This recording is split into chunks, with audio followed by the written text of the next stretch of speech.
성도님들 안녕하십니까? 4월 14일 수요일입니다. 자, 오늘 우리가 함께 볼 말씀은요. 역대하 5장 2절에서 14절까지의 말씀입니다.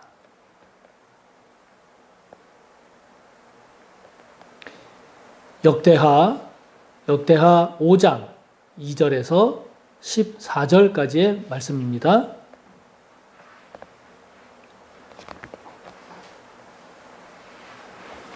함께 봅니다. 이에 솔로몬이 여호와의 언약궤를 다윗성 곧 시온에서부터 메어 올리고자 하여 이스라엘 장로들과 모든 지파의 우두머리 곧 이스라엘 자손의 족장들을 다 예루살렘으로 소집하니 일곱째 달 절기에 이스라엘 모든 사람이 다 왕에게로 모이고 이스라엘 장로들이 이름에 레위 사람들이 궤를 매니라. 궤와 회막과 장막 안에 모든 거룩한 기구를 메고 올라가되 레위인 제사장들이 그것들을 메고 올라가매 솔로몬 왕과 그 앞에 모인 모든 이스라엘 회중이 궤 앞에서 양과 소로 제사를 드렸으니 그 수가 많아 기록할 수 없고 셀 수도 없었더라. 제사장들이 여호와의 언약궤를 그 처소에 메어 드렸으니 곧 본전 지성소 그룹들의 날개 아래라. 그룹들이 궤 처소 위에서 날개를 펴서 궤와 그 채를 덮었는데 그 채가 길어서 궤에서 나오므로 그 끝이 본전 앞에서 보이나 밖에서는 보이지 아니하며 그 궤가 오늘까지 그곳에 있으며 궤 안에는 두 돌판 외에 아무것도 없으니 이것은 이스라엘 자손이 애굽에서 나온 후 여호와께서 그들과 언약을 세우실 때에 모세가 호렙에서 그 안에 넣은 것이더라. 이때에는 제사장들이 그 반열대로 하지 아니하고 스스로 정결하게 하고 성소에 있다가 나오매 노래하는 레위 사람 아삽과 헤만과 여두둔과 그의 아들들과 형제들이 다 세마포를 입고 제단 동쪽에 서서 제금과 비파와 수금을 잡고 또 나팔 부는 제사장 120명이 함께 서 있다가 나팔 부는 자와 노래하는 자들이 일제히 소리를 내어 여호와를 찬송하며 감사하는데 나팔 불고 제금 치고 모든 악기를 울리며 소리를 높여 여호와를 찬송하여 이르되 선하시도다 그의 자비하심이 영원히 있도다 하매 그때에 여호와의 전에 구름이 가득한지라. 제사장들이 그 구름으로 말미암아 능히 서서 섬기지 못하였으니 이는 여호와의 영광이 하나님의 전에 가득함이었더라. 아멘. 자, 이제 솔로몬에 의한 성전 건축이 이제 마쳐지게 됩니다. 성전 건축을 마치고 나서 마친 후에 이제 오늘 본문의 내용은 언약궤를 이제 성전으로 안치하는 성전으로 옮겨오는 그런 내용을 오늘 소개를 하고 있습니다. 이런 언약궤를 성전으로 옮겨오는 이런 모습을 그려보면서 저와 여러분이 개인적으로도 그렇고 또 가정적으로도 그렇고 또 우리 교회 공동체적으로도 그렇고 이런 신앙, 이런 공동체가 되었으면 좋겠다. 이런 공동체, 이런 신앙이 되게 하소서라는 그런 생각, 그런 기도가 나왔습니다. 자, 오늘 말씀을 보면서 우리가 속한 공동체, 그리고 저와 여러분의 신앙이 어떠해야 되겠는가? 첫째로, 말씀 공동체가 되기를 소망했으면 좋겠어요. 저와 여러분의 신앙이 말씀 중심의 신앙으로 잘 세워졌으면 좋겠어요. 그게 복입니다. 오늘 말씀을 보면 그러한 마음이, 그러한 소원이 일어납니다.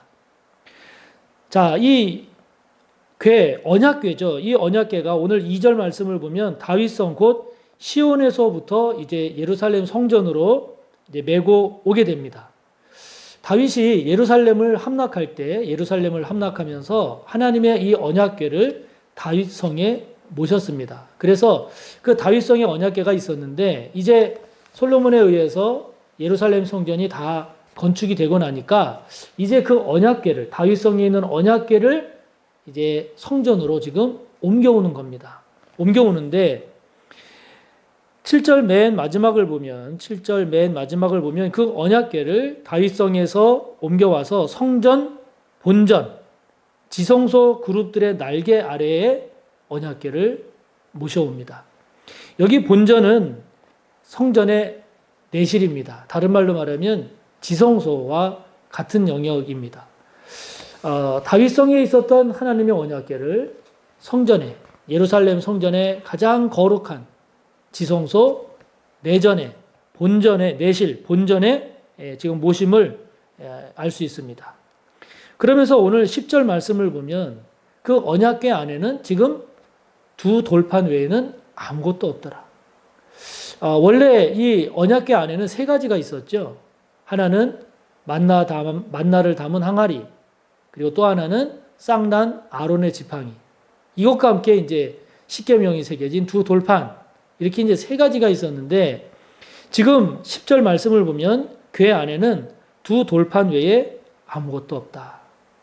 물론 하나님께서 기적을 베푸시고 은혜를 베푸신 만나가 지닌 의미도 너무너무 소중하고, 그리고 쌍난 아론의 지팡이가 보여주듯이 하나님께서 아론을 통해서 역사하신 그런 것도 귀하지만, 이 말씀이 저와 여러분에게 던지는 의미는 뭐겠습니까? 가장 중요한 것이 하나님의 말씀이다 하는 거죠. 저와 여러분에게 있어서 남아야 한다는 것, 남을 것, 만약에 한 가지만 저와 여러분에게 남아 있어야 된다라고 하면 무엇이 남아 있어야 되겠습니까? 말씀입니다. 말씀입니다. 그래서 이 두 돌판 이외에는 아무것도 없었다. 그 언약궤를 다윗성에서 이제 예루살렘 성전 가장 거룩한 곳, 가장 중요한 곳, 가장 중심이 되는 곳에 모셨다라고 하는 것이죠. 자, 이러한 모습을 보면서 저와 여러분의 지성소, 저와 여러분의 마음이나 생각이나 삶에 있어서 가장 중요한 자리, 그 자리에 지금 무엇이 있습니까? 무엇이 있습니까? 하나님의 말씀이 있기를 축복합니다. 여러분의 가장 중요한 삶의 자리에 하나님의 말씀이 있기를 축복하는 것입니다.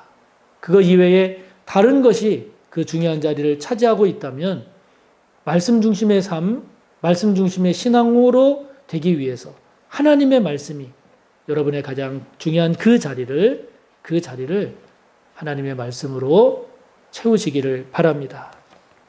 하나님의 말씀이 저와 여러분의 신앙과 또 우리 공동체에 잘 자리 잡기를 바랍니다. 그래서 우리 공동체가 말씀 중심의 공동체, 저와 여러분의 신앙이 말씀 중심의 신앙이 되기를 바랍니다.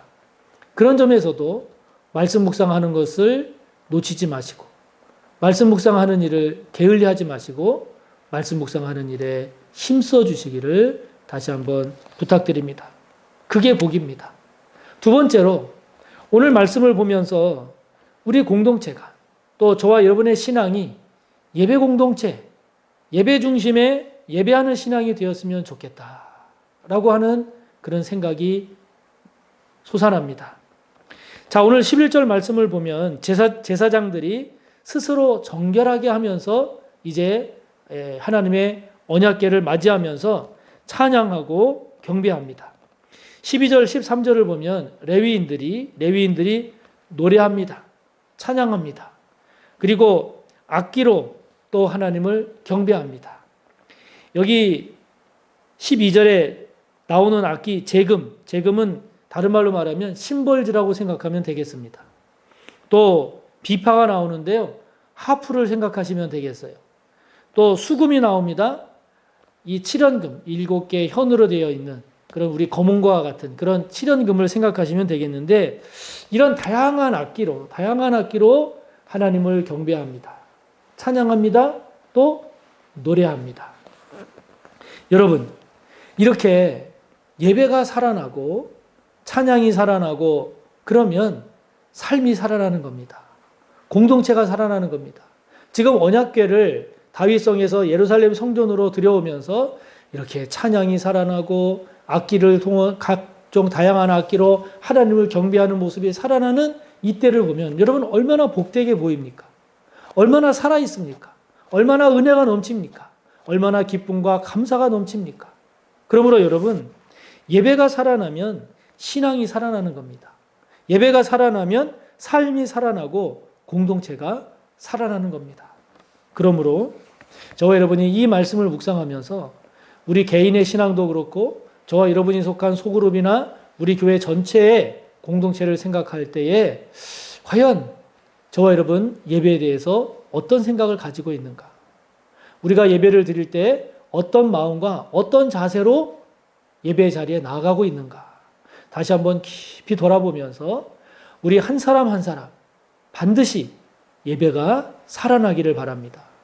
그리고 소그룹에서 소그룹별로 서로 권면해서 또 우리 교회 전체가 살아있는 예배가 살아있는 살아나는 그런 공동체가 꼭 되었으면 좋겠습니다.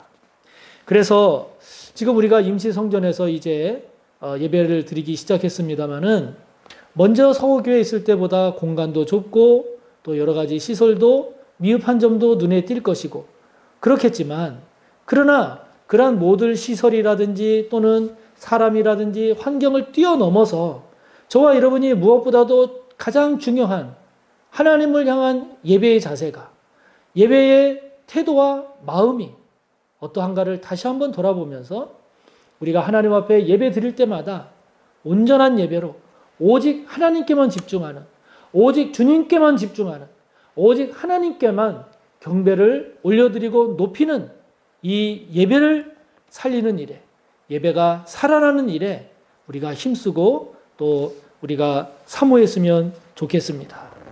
그래서 중요한 일이 있을 때마다 예배로 하나님께 나아가는 일, 교회에서 예배만이 아니라 가정이나 개인적으로 중요한 일이 있을 때마다 그것을 예배로 하나님께 감사드리고 경배하는 일, 스스로 예배하셔도 좋고 또 필요하다면 목회자를 초청해서라도 모든 삶을 예배로 하나님께 아뢰고 감사하며 경배하는, 그래서 예배가 살아남으로 신앙이 살고 공동체가 사는 저와 여러분 우리 모두가 되기를 바랍니다.